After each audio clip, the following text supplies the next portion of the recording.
Sesuatu yang kolosal sedang tumbuh dari dataran Texas. Sebuah pabrik mikrochip senilai 50 miliar dolar Amerika Serikat.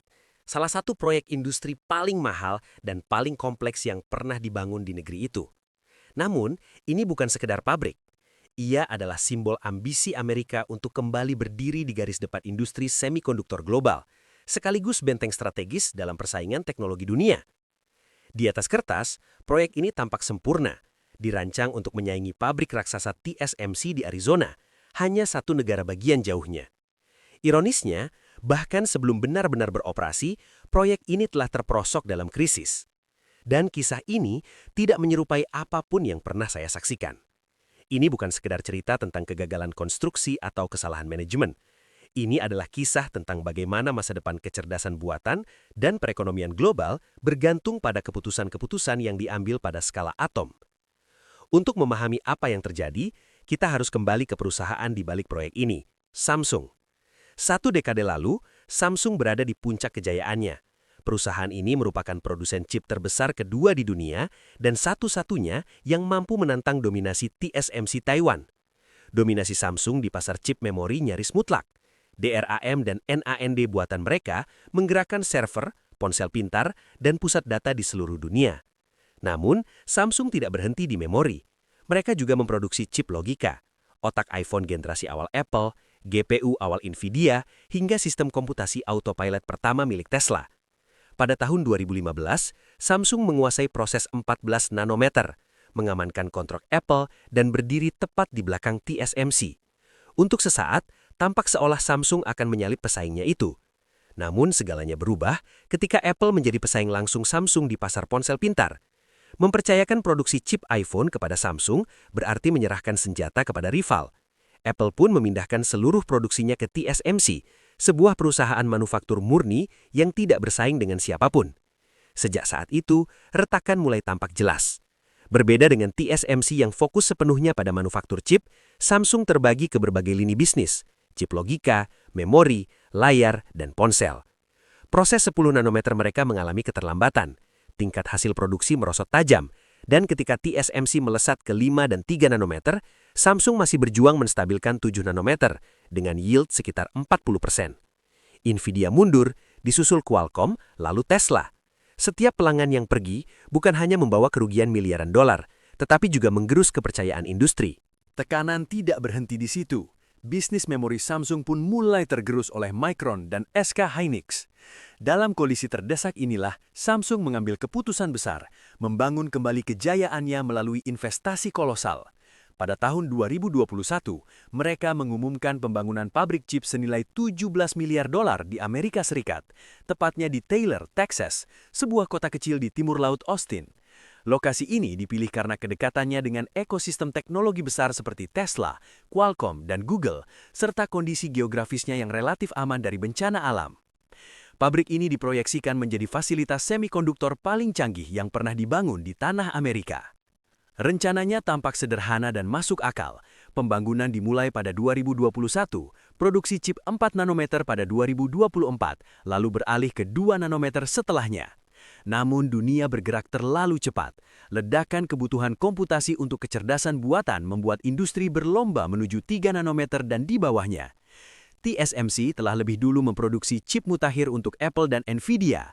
Samsung, yang tidak memiliki pelanggan jangkar sebesar itu, mengambil keputusan paling menentukan dalam proyek ini, mengubah target pabrik dari 4 nanometer menjadi 2 nanometer. Keputusan ini terdengar berani, tetapi dalam praktiknya menjadi bencana. Beralih ke 2 nanometer bukan sekedar mengganti beberapa mesin. Ini berarti merancang ulang seluruh pabrik, peralatan baru, resep proses baru, dan kurva pembelajaran yang sangat curam. Bahkan di Korea Selatan, Samsung masih kesulitan menaklukkan node ini. Anggaran proyek pun meledak dari 17 miliar dolar menjadi 50 miliar dolar, sementara jadwal pembangunan runtuh bahkan sebelum fondasi selesai. Masalah berikutnya datang dari tanah Texas itu sendiri. Dari permukaan, lahan di Taylor tampak tenang dan stabil, namun di bawahnya terdapat lapisan tanah kapur keras yang tidak cukup senyap untuk menopang pabrik semikonduktor presisi atom. Pada skala 2 nanometer, getaran sekecil apapun dapat menghancurkan seluruh proses. Mesin litografi EUV, satu-satunya alat yang mampu mencetak transistor sekecil itu, membutuhkan keheningan absolut. Pergeseran cermin beberapa atom saja dapat merusak wafer bernilai puluhan ribu dolar. Samsung pun membangun salah satu sistem fondasi paling ekstrim yang pernah dibuat untuk sebuah pabrik. Lebih dari 20.000 tiang pancang dibor hingga kedalaman sekitar 35 meter, diisi dengan ratusan ribu meter kubik beton.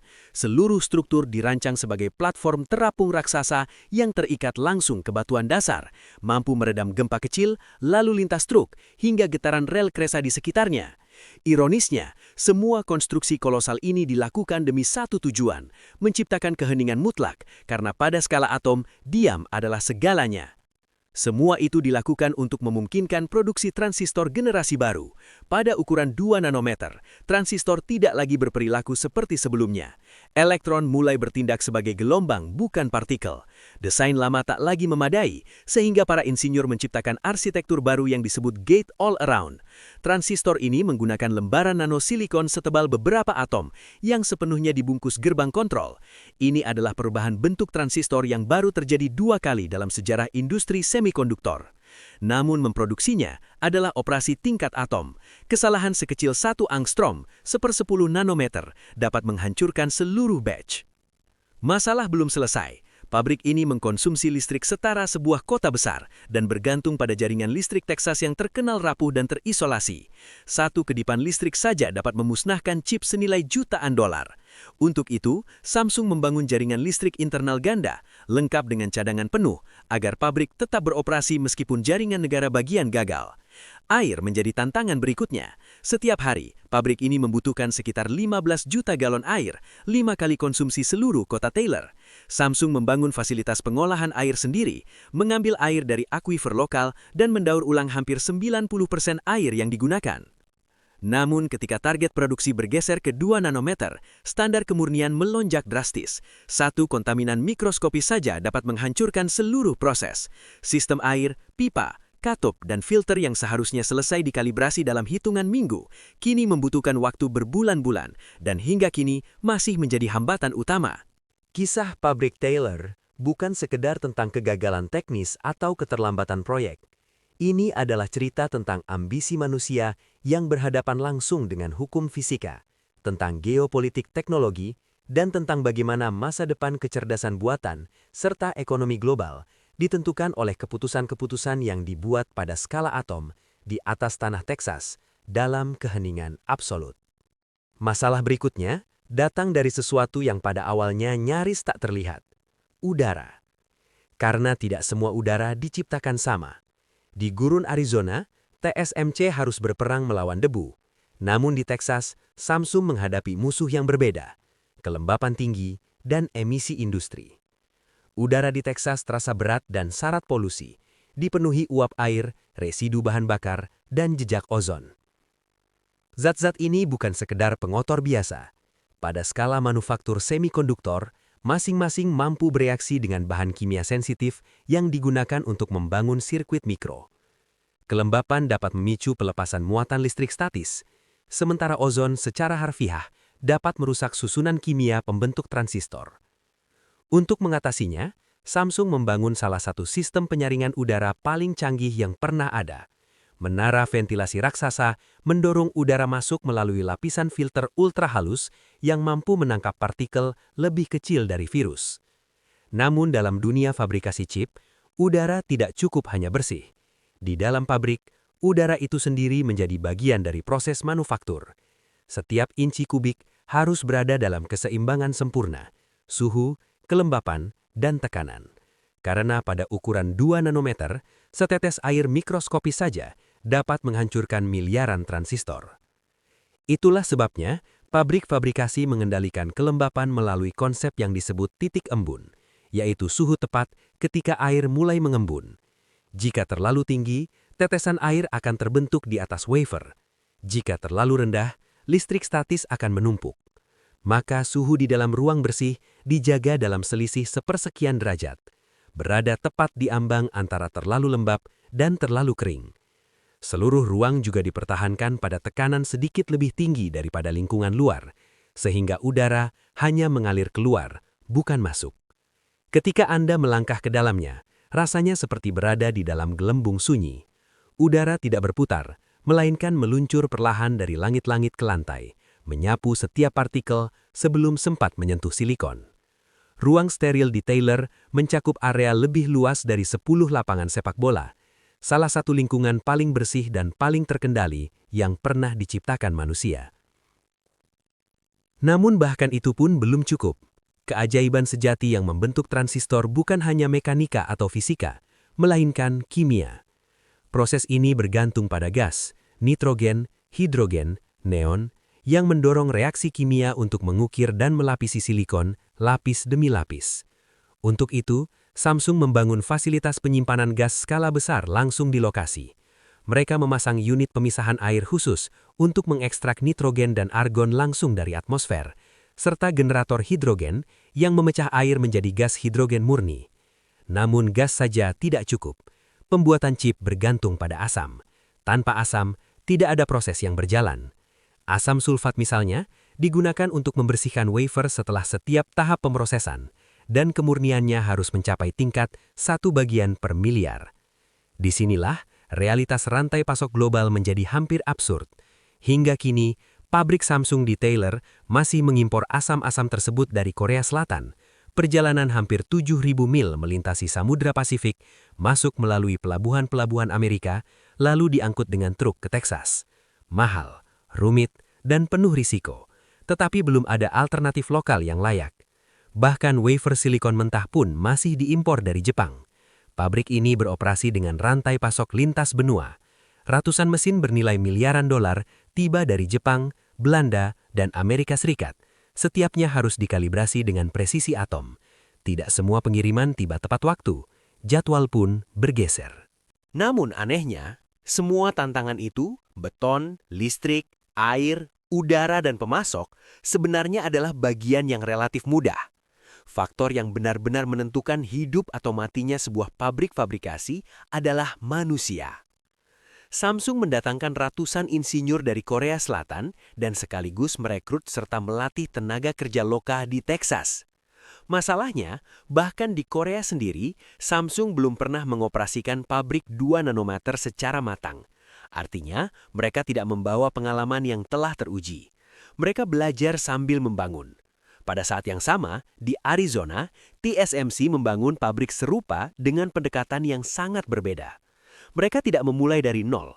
TSMC terlebih dahulu menyempurnakan proses 2 nanometer di pabrik induk mereka di Taiwan, di lingkungan yang telah mereka kuasai sepenuhnya. Baru kemudian memindahkan teknologi, proses, dan manusianya ke Amerika. Mereka memulai dengan pengalaman. Samsung memulai dengan harapan. Akibatnya, meskipun bangunan fisik pabrik Taylor hampir selesai, proyek itu tidak pernah benar-benar hidup. Mengoperasikan mesin bernilai jutaan dolar bukan soal mengikuti pengaturan standar. Ini soal koordinasi halus, intuisi lapangan, dan kepercayaan tim. Hal-hal yang tidak bisa diimpor atau dipercepat. Disinilah perbedaan mendasar antara pabrik TSMC di Arizona dan pabrik Samsung di Taylor mulai tampak jelas. TSMC telah menghabiskan lebih dari 4 dekade untuk menguasai satu hal, membuat chip untuk orang lain. Setiap insinyur, setiap pemasok, dan setiap proses memiliki satu tujuan tunggal, meningkatkan yield, persentase chip yang berfungsi dari setiap wafer. Dengan tingkat efisiensi mendekati 90%, sebuah pabrik TSMC praktis mencetak uang. Sebaliknya, Samsung harus membagi fokus antara merancang ponsel, membuat layar, memproduksi memori, dan menjalankan bisnis foundry untuk pihak ketiga. Kurangnya fokus ini terbukti mahal. Ketika Anda bersaing dengan pelanggan Anda sendiri, Anda pada akhirnya akan kehilangan mereka. TSMC di Arizona memulai operasinya dengan Apple sebagai pelanggan utama sejak hari pertama. Hal itu memberi stabilitas, ritme produksi, dan aliran data yang berkesinambungan. Samsung tidak memilikinya. Tanpa pasokan wafer yang konsisten, proses tidak pernah mencapai kematangan. Itulah sebabnya hari ini, pabrik TSMC di Arizona sudah mengirimkan chip 4 nanometer dan meningkatkan produksi 2 nanometer. Sementara Taylor belum menghasilkan produk unggulan apapun. Dalam industri ini, Anda tidak bisa sekedar menyalin resep. Setiap pabrik memiliki kombinasi unik dari kondisi udara, air, getaran, mesin, dan budaya kerja. Resep manufaktur adalah hak kekayaan intelektual paling berharga dalam dunia chip. Bahkan jika seseorang mencoba menirunya, hasilnya tidak akan sama karena tidak ada dua pabrik yang benar-benar identik. Ketika semuanya tampak hampir berakhir, sebuah kejutan datang. Tesla turun tangan. Perusahaan itu menandatangani kesepakatan senilai 16,5 miliar dolar hingga tahun 2033. Dan Samsung berkomitmen untuk memproduksi chip AI6 generasi berikutnya di Taylor. Bagi para insinyur di Texas, ini adalah secercah penebusan. Chip AI6 akan menjadi otak sistem mengemudi otonom Tesla, robot humanoid optimis, dan klaster pelatihan AI mereka. Chip ini diperkirakan 2 hingga 3 kali lebih cepat dari generasi sebelumnya dan akan menggantikan desain chip ganda yang saat ini digunakan. Kali ini, Samsung menawarkan sesuatu yang tidak bisa diberikan TSMC, eksklusivitas. Jalur produksi khusus, prioritas penuh, dan kedekatan geografis. Taylor hanya berjarak setengah jam dari kantor pusat Tesla di Austin. Bagi Tesla, ini adalah langkah strategis. Bagi Samsung, ini adalah kesempatan terakhir untuk menghidupkan mesin-mesin raksasa itu. Produksi AI6 diperkirakan dimulai pada 2028 dan mencapai kapasitas penuh pada 2030. Butuh waktu lama untuk mengembalikan investasi, tapi tanpa Tesla, pabrik ini mungkin tak pernah berjalan sama sekali. Taylor seharusnya menjadi simbol kebangkitan Amerika dalam industri chip canggih. Sebaliknya, ia menjadi pengingat keras bahwa keunggulan teknologi tidak bisa dibeli begitu saja. Kisah ini juga menegaskan betapa jauhnya TSMC melangkah di depan pesaingnya, dan betapa masa depan teknologi global masih sangat bergantung pada mereka. Samsung seperti Intel mencoba melakukan terlalu banyak hal sekaligus dan membayar mahal atas kurangnya fokus. Namun mengingat budaya engineering Samsung, masih ada kemungkinan mereka akan berhasil. Hanya saja, jalan menuju kesuksesan itu jauh lebih panjang dan lebih berat daripada yang pernah dibayangkan siapapun.